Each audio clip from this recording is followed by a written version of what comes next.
Bem-vindos ao Grupo Marcos, eu sou Carlos Luiz. Oi, gente, eu sou a Vitória. Hoje nós vamos para o nosso 8º encontro do módulo Magnetismo. E a gente vai trabalhar, o aspecto do equilíbrio de um dos pontos magnéticos, um dos pontos centrais. Nós vamos falar do ponto magnético frontal, ou centro cerebral, ou chakra frontal, segundo aí as mais diversas nomenclaturas. Enfim, é a parte do corpo espiritual responsável pela percepção, certo? A gente sabe que acima dele há o centro coronário, nós não vamos trabalhar ele agora, porque eu acredito que apenas depois que a gente amadurecer um pouco os outros 6 centros energéticos ou chakras, a gente vai estar um pouco mais preparado para poder tratar desse que é o principal dos nossos pontos magnéticos, É o ponto magnético responsável pela ligação com o mais alto, Com Deus, com Cristo, com a nossa dimensão divina. Bem, sempre a gente alerta o seguinte, o chakra, o ponto magnético, ele reflete uma dimensão de quem nós somos, certo? Ele reflete uma dimensão do espírito. Então, esse ponto central, ele é responsável pela percepção. E aqui a gente tem que ir um pouco devagar para não confundir, A gente já falou um pouco disso, eu vou relembrar rapidamente o que é que a gente está chamando de percepção. Percepção engloba, nós não vamos ficar trabalhando com conceito nessa fase, mas a percepção engloba o que a gente entende como percepção física, o tato, a visão, o paladar, o olfato, o cheiro, então tudo aquilo que nós são os 5 sentidos, Vamos começar por aí. Então é esse ponto magnético, que a gente localiza na testa do corpo físico didaticamente, responsável por tudo isso. Só que, e aí a gente começa a ter uma visão mais interessante, ele não é responsável apenas por essa percepção física. Ele é responsável por tudo aquilo que é a percepção que a gente chama de espiritual. Por exemplo, a intuição. Por exemplo, a vidência. Quando você, que é médio vidente, está vendo um espírito, se for vidência, você pode fechar os olhos e ao fechar os olhos você vai ver melhor. Porque é uma percepção que está ligada a esse ponto energético e não aos seus olhos, certo? A audiência, tudo aquilo que é captado, também em termos de mundo espiritual, é por esse ponto magnético frontal. Agora, vamos ampliar um pouco mais, A gente falou do nível, falou do segundo nível, que é a percepção do mundo externo espiritual. Então, a gente está falando, na verdade, de mundos externos. A gente fala espiritual e material de uma maneira que hoje a gente sabe que é errado, Porque no fundo o certo é, esse centro ele percebe a energia condensada, que a gente chama de material, e a energia mais sutil, Porque quando a gente vê um outro espírito, a gente está vendo o perispírito, a gente também é também matéria, segundo o conceito da física hoje, O perispírito, o corpo espiritual também é matéria. Não é matéria no sentido clássico, mas é material. O perispírito é um corpo material. Então, a gente está falando de energias em graus diferentes de condensação, tá certo? Mais grosseiro, uma energia que a gente chama de sólida e uma energia mais sutil. Mas tudo isso é energia. Mas há uma outra percepção além dessa. É a percepção, por exemplo, do nosso passado. Quando a gente tem uma regressão de memória e lembra algo que aconteceu na nossa infância, ou a gente tem uma regressão de memória e lembra algo que aconteceu antes da gente encarnar, ou quando a gente tem uma regressão de memória e lembra outra existência, isso também é uma percepção. E isso é muito avançado, tanto em termos científicos quanto filosóficos, Porque a gente nunca vê a verdade. Isso é muito importante. A ciência, o pessoal lá da física quântica hoje também entende isso já. A gente não vê a verdade, a gente não vê a vida passada, a gente percebe uma dimensão da nossa vida passada. Um exemplo mais fácil, quando você relembra a sua infância, você não está vendo a integralidade do que foi aquela sua experiência, você está percebendo uma dimensão daquela experiência. E isso muda tudo, porque a percepção também é interpretação. Eu não quero tornar complexo, mas assim, eu vou dar um exemplo bem claro que é fácil. Você, aos 15 anos de idade, tomou uma decisão na vida. Aí você chega nos 20 e você retorna àquele momento decisivo. Aí você diz, poxa, eu fiz o certo, escolhi o caminho certo e legal. Quando você chega aos 30, você diz, nossa senhora, aquela decisão dos 15 anos foi péssima. A decisão foi a mesma, mas quando você volta naquele local, você percebe e você inclusive avalia de maneira diferente. Entende? Então, assim, o que no momento você avaliou como extremamente positivo, no outro você vai avaliar extremamente negativo. E julgar, analisar, é perceber. Está ligado. Não é assim, aconteceu aquele fato e agora eu vou perceber sempre do mesmo jeito. Não é assim. Quando a gente desencarna, normalmente o que acontece? A gente muda a nossa percepção. A gente está encarnado e diz, poxa, eu fui esperto, ganhei aqui R$1 milhão e besta é quem perdeu, enganei. Qual é a nossa percepção? Positiva, legal, fui esperto. Desencarna, começa a ver no próprio corpo espiritual as consequências negativas. Aquilo foi uma desgraça. É interessante isso. A nossa percepção muda. O fato não muda, mas toda vez que a gente vai para um fato, é possível que a gente olhe de uma maneira um pouco diferente. Então, quando a gente lembra a infância, a gente nunca vai lembrar da mesma forma. De acordo com o nosso momento, com o nosso equilíbrio ou desequilíbrio, a gente vai lembrar de forma diferente, gente. Eu sei que isso é muito curioso, eu não vou entrar nesse momento nos detalhes da questão, mas só avalie isso. Toda vez que você lembra o seu passado, você percebe ele de maneira diferente, certo? Então, perceber o passado é algo que está ligado à dimensão do chakra frontal. E aí o passado entra tudo. A infância, há 1000 anos atrás, o que você fez 1 hora atrás, o que você fez há 10 anos atrás, tudo isso são percepções. Então a gente também está ligado aí a memórias espirituais. Então isso é apenas para a gente começar a amadurecer a ideia de que quando eu falo do chakra frontal, quando eu falo do ponto magnético central frontal, eu estou falando de percepção. Né? E também engloba o quê? A arte, a percepção da beleza, a percepção do outro. E entenda, quando eu falo percepção, dentro da percepção está embutido a avaliação e o julgamento. Porque como eu percebo, já é como eu julgo e como eu entendo. Tá certo? Eu vou já dar 2 exemplos bem concretos, tá certo? Para a gente poder analisar isso, para a gente ver como a percepção e julgamento são a mesma coisa. São a mesma coisa. Esse é o chakra que o hinduísmo chama, com a sabedoria profunda, de terceiro olho. Assim, não tem um símbolo melhor. Né? Porque é um olho, é uma percepção. Então, a gente já pode dizer, né, falando bem simples, que perceber é analisar e é julgar.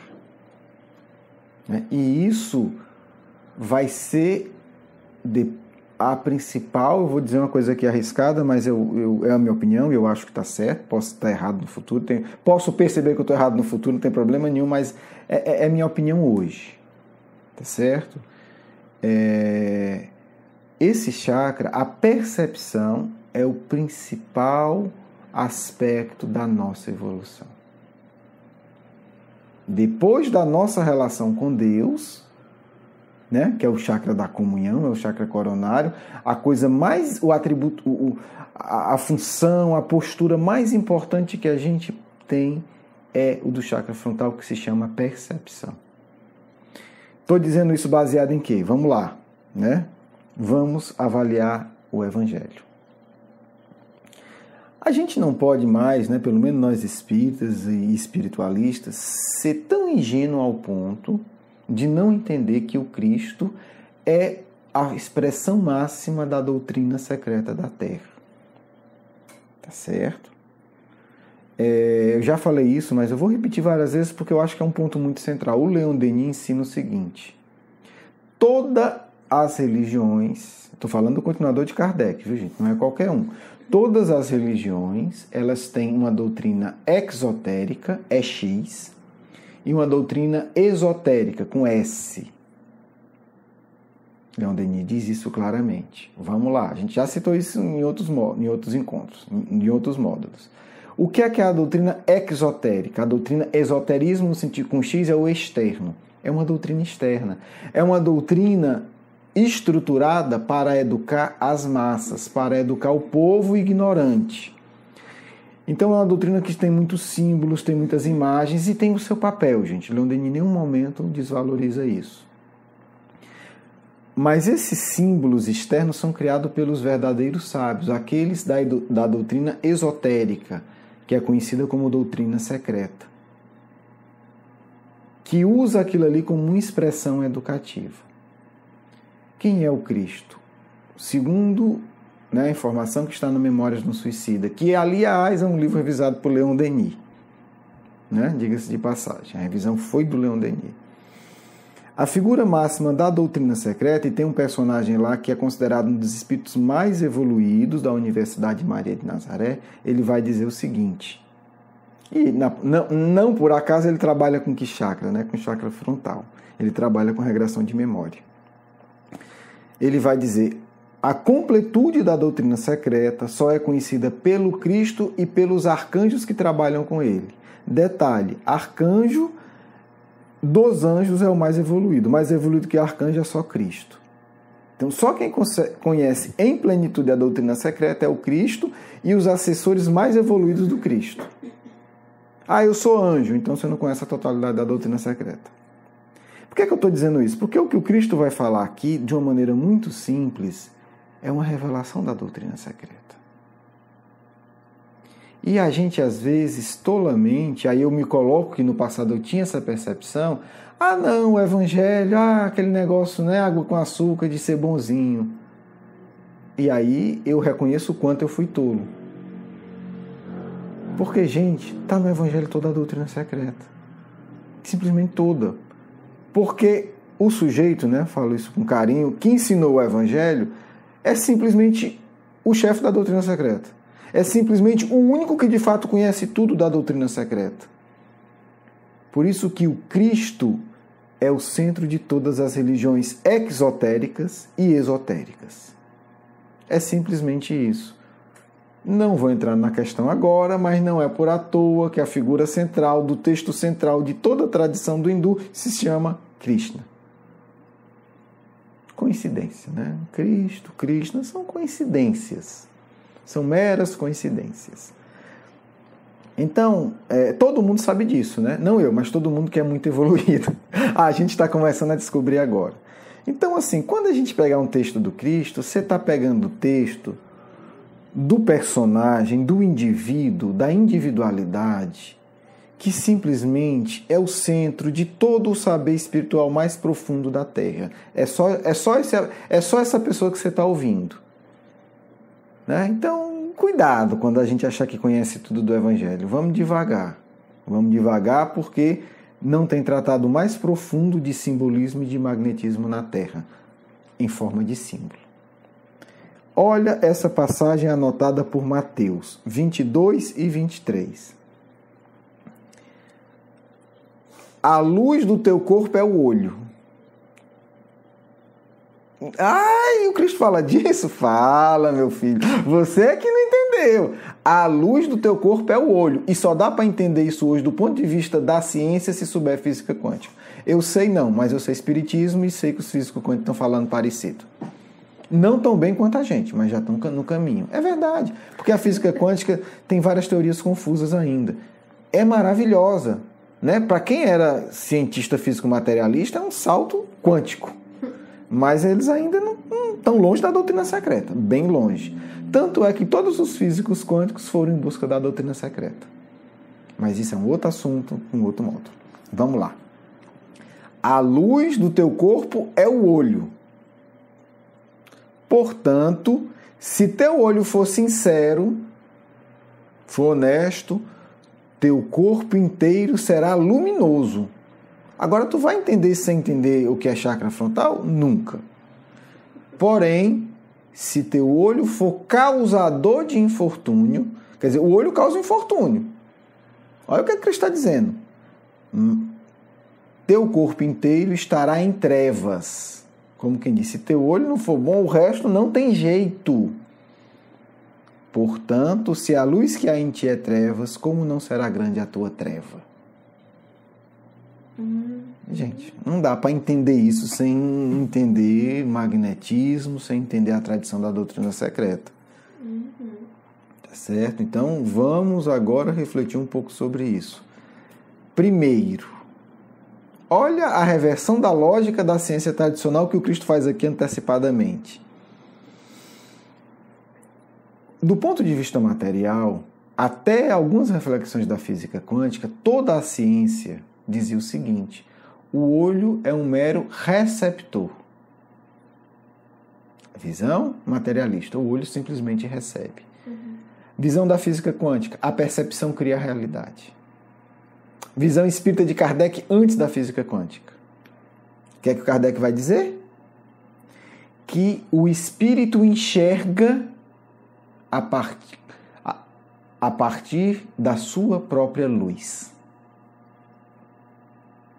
O espírito evoluído, ele enxerga em qualquer lugar, independente da escuridão. Porque ele está iluminado, porque o olho dele está iluminado. Porque o chakra frontal dele está iluminado. Então, para os espíritos evoluídos, não existe escuridão. Ponto final. Por quê? Porque é o que Jesus diz. Porque o olho dele é luz. Então, o terceiro olho, o chakra frontal, ele tem luz própria. E se ele é iluminado, todo o corpo é iluminado. E se ele é trevas, tudo é trevas. Gente, quem tem experiência mediúnica vê isso todo dia, né? Toda hora tem reunião mediúnica. E quem tem percepção espiritual vê isso toda hora, independente de onde esteja. O espírito desencarna, está meio-dia, né, aqui no Ceará, um sol maravilhoso, e ele não está vendo nada. Porque o olho dele é trevas. Ele está numa sala iluminada e ele não está vendo nada. Ou, quando vê muito pouco, né? São graus de trevas, são graus de percepção. Então, o que acontece? Essa realidade, Kardec já revelava para a gente, né? O grau de percepção do espírito é o grau da luminosidade que ele carrega, é o grau do poder do chakra frontal, tá certo? Agora, vamos ler de novo, porque tem muita coisa aqui. E aí a gente entende quando Emmanuel diz que quando Emmanuel, que é um espírito superior, que eu admiro profundamente. O Emmanuel não é qualquer espírito. O Emmanuel é um espírito que evoluiu, que até alguns amigos espirituais evoluídos comentam, olha, o que ele conseguiu é extraordinário em termos evolutivos. Depois que ele encontrou com Cristo, não seguiu, mas o que ele conseguiu depois diz que surpreende até os espíritos superiores. E o Emmanuel comenta que quando ele vai para esferas que ele considera superior, assistir a aula do Evangelho, ele diz que se sente um ser completamente atrasado. Estudando o Novo Testamento, estudando o Evangelho. Então, vamos lá, vamos ler de novo para a gente entender um pouquinho mais. Menor pretensão zero de esgotar isso daqui. Vamos lá. A luz do teu corpo é o olho. Então, já explicamos isso. Portanto, se o teu olho for sincero, todo o teu corpo será luminoso. Tá certo? Eu estou usando aqui a tradução excelente do Haroldo Dutra Dias, né? E ele tem todo um cuidado de mostrar que são várias palavras. O sincero também pode ser honesto, né? Tem várias interpretações. Se teu olho for sincero, se teu olho for honesto, se teu olho for bom, todo o teu corpo será luminoso. Eu quero me iluminar. Ilumina o teu terceiro olho. Ilumina o teu chakra frontal. Está aqui a orientação muito clara e segura do Cristo. Né? Como que eu ilumino o meu terceiro olho? Como que eu abro alguns desses problemas no meu terceiro olho? Como? Né? Depois a gente vai discutir isso. Cristo vai usar, né, um argumento dialético mostrando os opostos para educar. Então, assim, se teu olho for bom, for sincero, for honesto, todo o teu corpo será iluminado. O que é que ele está dizendo? Quer se iluminar? Investe nisso, óbvio. Porém, se o teu olho for causador de infortúnio, mas o olho causa infortúnio? Causa. Já ouviu falar de mal olhado? Mas tem algo um pouco mais profundo do que simplesmente uma emissão fluídica imediata e negativa. Lembra que olhar, que perceber é julgar? Na hora que o seu olho só vê coisa ruim, você já está causando um mal. Você vê alguém caído na rua. Sua percepção é um bêbado, drogado que merece ficar aí? Qual é a sua percepção? A sua percepção, se for dessa, ela é uma causadora de infortúnio. Não, fulano é esse desgraçado, não vai ter jeito nunca, ele que se lasque. Isso é a tua percepção, é o teu olho, entenda. Olho aqui é segundo a doutrina secreta, é a sua percepção ampla da vida e das pessoas. Teu corpo inteiro estará em trevas. Então, se nós não educamos a nossa percepção, se a nossa percepção é negativa, é sempre destacando o que há de errado, sempre atrás do podre, todo o teu corpo espiritual, né, gente? Jesus não está falando só de corpo físico. Né? A gente já explicou quem é o Cristo, então não vamos ter essa interpretação tão tola. O que o Cristo fala merece a nossa interpretação mais profunda, compreendendo que a gente nem começou a entender direito. Então, essa é a nossa abordagem para as palavras do Cristo. Então, se o teu olho é sempre o aspecto negativo, causador de infortúnio, meu irmãozinho, o resto dos seus chakras estão todos já condenados, segundo o Cristo. Não tem negócio de harmonizar o resto, já deu errado. Já deu errado. Não porque eu faço exercício respiratório, eu faço isso, eu medito, já deu errado. Segundo Cristo. Está dizendo que o resto vai ser trevas, não interessa o que você faça. E ele diz, se a luz que há em ti, quer dizer, gente, a nossa luz é a nossa percepção. É trevas, imagina o resto. Então, olha a gravidade desse assunto. Eu só citei 2 versículos do Novo Testamento.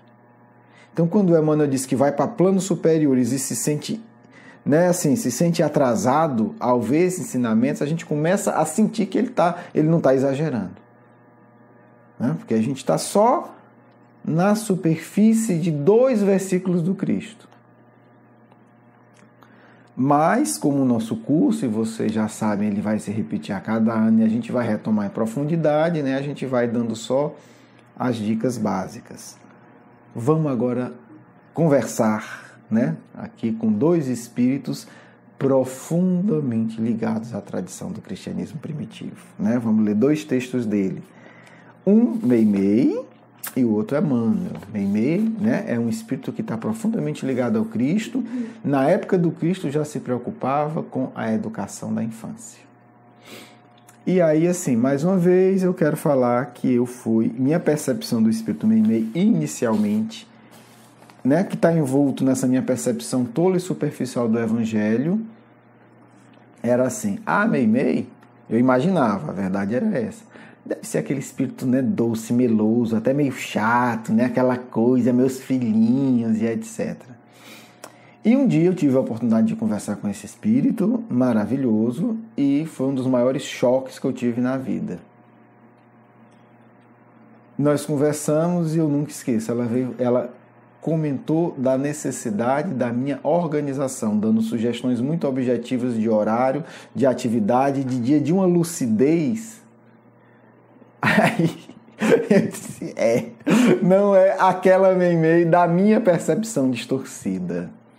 É um espírito amoroso, mas profundamente lúcido e objetivo. E que não perdeu a poesia, né? E aí que está, né? Uma percepção profunda. Com muita compaixão, mas também com muita austeridade. Né? Eu usaria para definir uma frase do Emmanuel que eu vou ler daqui a pouco, que diz: não percamos a nossa sobriedade e a nossa compaixão. Eu acho que Meimei, assim, a minha percepção do espírito Meimei hoje é essa. É um espírito profundamente lúcido, sóbrio e profundamente cheio de compaixão. Vamos lá. Eu vou ler aqui esse texto do Meimei, da Meimei, por quê? Do espírito Meimei, por quê? Porque é um texto que nos convida a olhar, a desenvolver essa percepção da compaixão.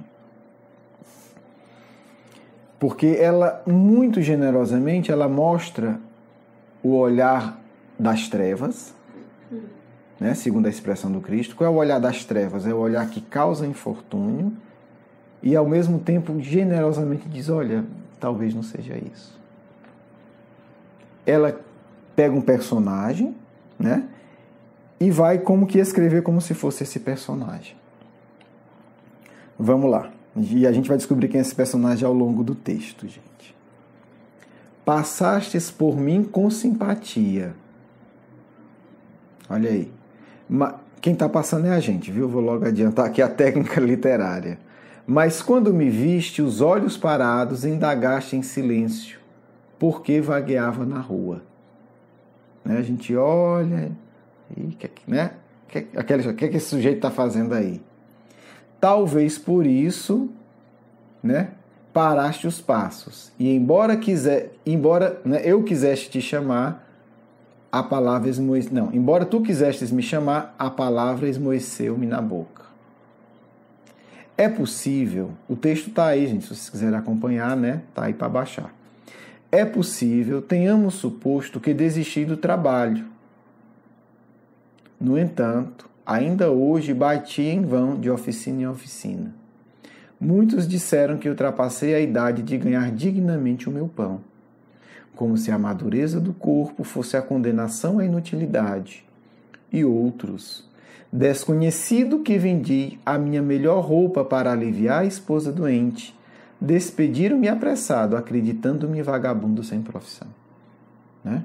A gente olha e diz, mas esse cara não quer trabalhar. Esse velho, porque ele já mostrou que é um senhor idoso, esse velho é um preguiçoso, desconhecendo de que naquele dia já tinha procurado vários empregos e as pessoas não tinham dado porque ele era velho. E com medo porque ele estava mal vestido. E ele estava mal vestido porque vendeu a roupa, porque precisava comprar remédio para a esposa. Não sei se notastes, quando o guarda me arrancou a contemplação da vitrina, a gritar-me palavras duras, qual se eu fosse vulgar malfeitor. Crê, porém, que nem de leve me passou pela mente a ideia do furto. Apenas admirava os bolos expostos, recordando os filhinhos a me abraçarem com fome, quando eu retorno à casa. Né? Ele está ali olhando a vitrine, os bolos, chega o guarda e sai, seu vagabundo, sai daqui. Mas ele não estava querendo roubar. Ele só estava imaginando a alegria dele chegar em casa com um bolo. Porque quando ele chegava, ele sabia que os filhos viriam com fome. E ele não tinha nada. Ignoro se observaste as pessoas que me endereçavam gracejos, imaginando-me embriagado. Porque eu tremesse, encostado ao poste. Afastaram-se todas com manifesto desprezo. Contudo, eu não tive coragem de lhes explicar que não tomo qualquer alimento há 3 dias. Né? O velhinho tremendo, ele está bêbado. Ei, bêbado! E ele estava tremendo porque estava 3 dias sem comer. Gente, o que é que Mimei está fazendo aqui? Percepção. Ela está trabalhando no nosso terceiro olho. Como é que a gente percebe? O que é perceber? A ti, porém, que me fitaste sem medo. Observe que ele está narrando, né? Como que ele estivesse conversando com as diferentes pessoas que passaram por ele, né? Aquele que olha, né? E diz isso, né? Esse velho de olho vago aí, estranho. Aquele que olha e diz, esse velho é um preguiçoso. Aquele que olha e diz, esse velho mal vestido, é um vagabundo. Aquele que olha e diz, ele está querendo roubar o bolo, é um ladrão. Aquele que olha e diz, olha o bêbado, chega a estar se tremendo. A ti, porém, que me fitaste sem medo. E diante de todos eles, esse senhor ficou tão impactado, tão se sentindo tão depreciado, que ele não teve coragem nem de falar. Aí é o último que passa e diz, a ti, porém, que me fitaste sem medo, ouso rogar apoio e cooperação. Quer dizer, os outros, ele ficou tão constrangido que não teve coragem nem de pedir ajuda. Agradeço a dádiva que me estendes. No entanto, acima de tudo, em nome do Cristo que dizemos amar, peço, me restituas a esperança. Olha o que é que ele está pedindo acima de tudo. A fim de que eu possas honrar com alegria o dom de viver. Para isso, basta que te aproximes de mim sem asco, para que eu saiba, apesar de todo o meu infortúnio, que ainda sou teu irmão.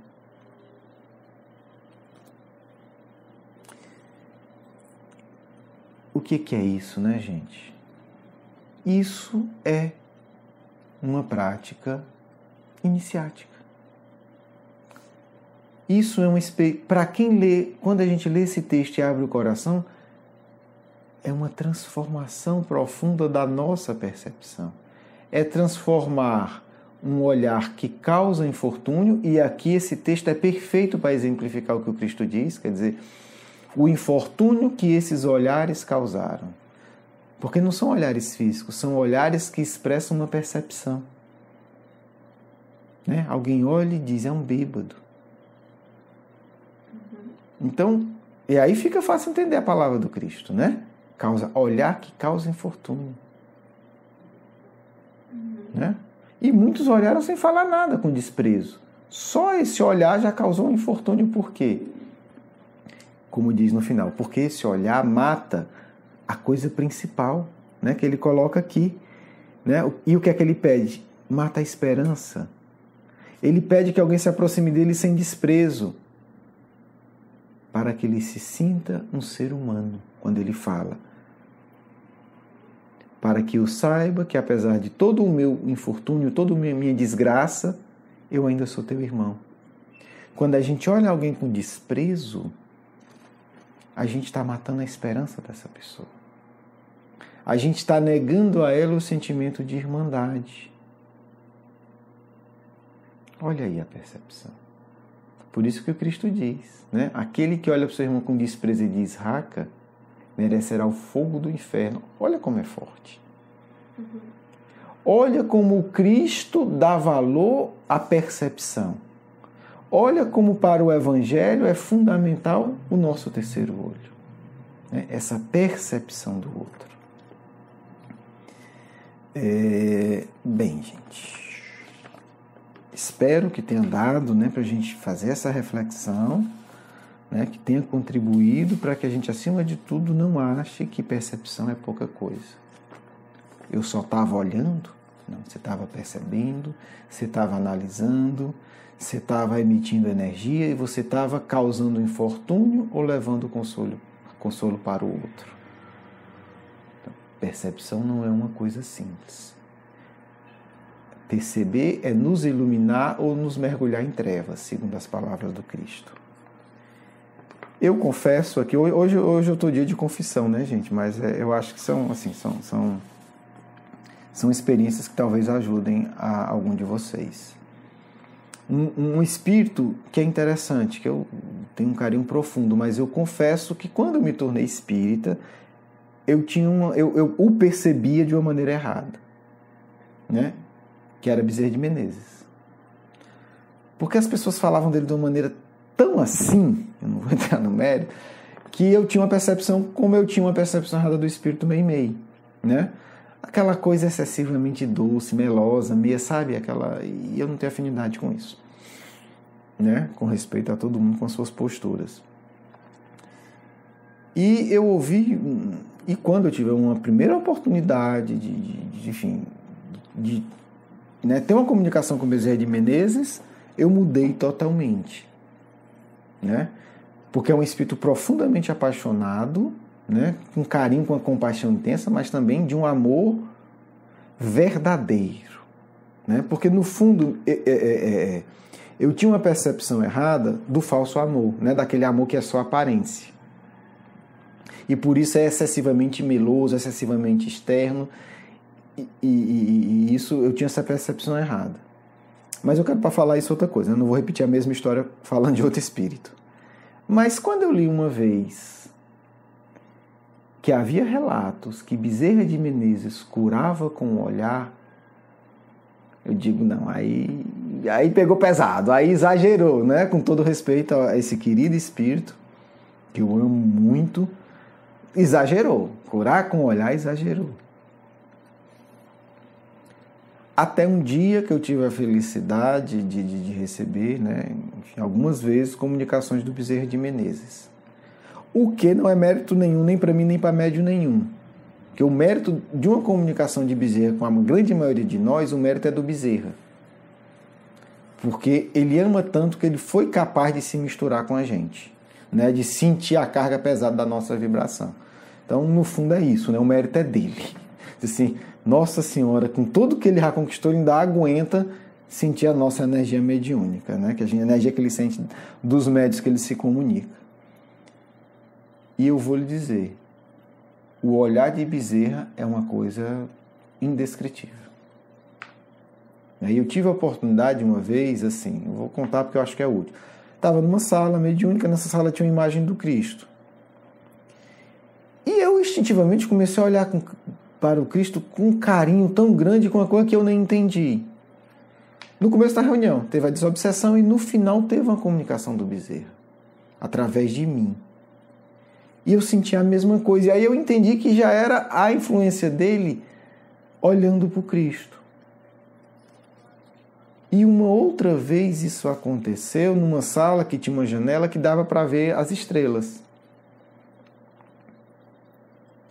Só que essas experiências não ficaram muito claras. Até um dia que um amigo médium perguntou o que é que para mim mais caracterizava uma comunicação do Bezerra quando eu dava. E instintivamente eu respondi a forma dele olhar, sem pensar. Quando eu falei isso, eu me dei conta do que eu tinha lido há muito tempo, que Bezerra curava com o olhar. E aí, gente, é uma opinião pessoal, não estou impondo isso a ninguém, e eu quero dizer que para mim, eu não tenho dúvida que o Bezerra é capaz de curar com o olhar. E aí a gente vê o aspecto da percepção. Bem, gente, vamos encerrar neste momento, tá certo? Eu acho que é um momento muito importante para a gente, porque eu acredito que hoje a gente começou a entender o Evangelho um pouco melhor, né, a partir do magnetismo. Vamos para o nosso segundo momento, né, como sempre acontece, e espero que vocês tenham gostado, espero ter contribuído para que a gente consiga perceber a vida de uma maneira mais cristã. Um grande beijo, até o nosso próximo encontro. Meus filhos, é com muita alegria que venho hoje me comunicar com vocês, observando que o conhecimento verdadeiro do Espiritismo irá mostrar as belezas do Evangelho de Jesus. Muitas vezes na Terra, como desejei poder explicar à juventude ainda confusa do meu tempo, o quanto Jesus tem a ensinar para cada um de nós. Muitas vezes sonhei com a juventude empolgada em descobrir as alegrias contidas no Novo Testamento. Quantas vezes imaginei os jovens do Brasil, unidos acima das fronteiras religiosas, a construir a verdadeira pátria do Evangelho. Tantas vezes questionei aos generosos guias da espiritualidade maior, por que não poderíamos, naquele instante, agir de tal forma a envolver todos os jovens da nação, já que o Cristo, em sua ação generosa, havia eleito os adolescentes iluminados como apóstolos prediletos. Agostinho me dizia repetidas vezes: Bezerra, chegará o tempo em que a juventude brasileira ensinará ao mundo que nenhuma religião importa se não houver amor nas ações do dia a dia. Chegará um dia em que os jovens tornarão fora de moda a pergunta: a que religião tu pertence? Chegará um dia em que a juventude deste país irá criar uma nova cultura de diversão a partir das alegrias da ação continuada no bem. Por ora, Bezerra, apenas prepara o caminho de forma abnegada, porque teu coração um dia se alegrará ao ver estas palavras concretizarem. Mas, meu filho, isso será o futuro, porque precisas antes organizar o presente de tal sorte que o Consolador se instale na cultura atual, para que no futuro os jovens descubram o valor da palavra do Cristo. Assim me consolava meu generoso guia e me estimulava a escrita dos primeiros romances que objetivavam destacar o valor da juventude na transformação real da pátria do Evangelho. Hoje, para mim, está marcado o início da compreensão da juventude brasileira do Evangelho de Nosso Senhor Jesus Cristo de uma forma mais profunda.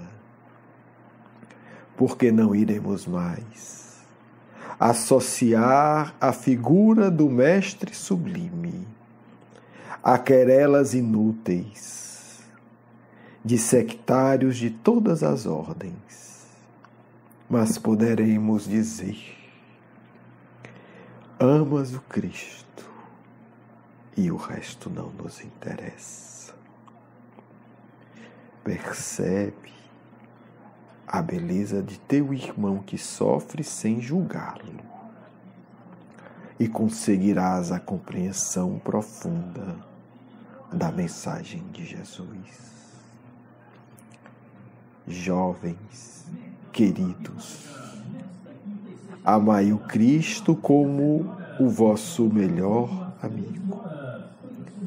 Amai o Cristo como o benfeitor abnegado e como o vencedor de todas as trevas. Jovens, aplicai-vos a descobrir a grandeza desse Mestre incansável e tereis acesso à fonte de energias magnéticas mais poderosas desse planeta. E o cansaço e as dores nunca vos atormentarão, porque tereis, meus jovens queridos, o jovem de Nazaré, a nutrir os vossos corações, a espantar todas as trevas e a vos tornar verdadeiros cristãos. Espalhai, amigos, a compreensão profunda do Evangelho, e não mais tereis na terra a maldade que calunia, a ganância que empobrece e a leviandade que deprime. Ficamos convosco, alegres por perceber que o vosso coração busca ao Cristo e que Ele vos nutrirá sempre. Muita paz do vosso irmão e amigo carinhoso de sempre, Bezerra de Menezes.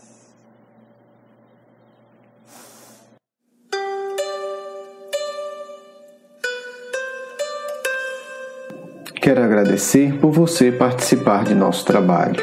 Para conhecer mais sobre o curso Educação Espírita, um convite à juventude, sobre os nossos livros e o nosso programa Nova Geração, visite o nosso blog, grupomarcos.com.br. Sua interação é muito importante para todos nós. Aguardamos você. Um forte abraço.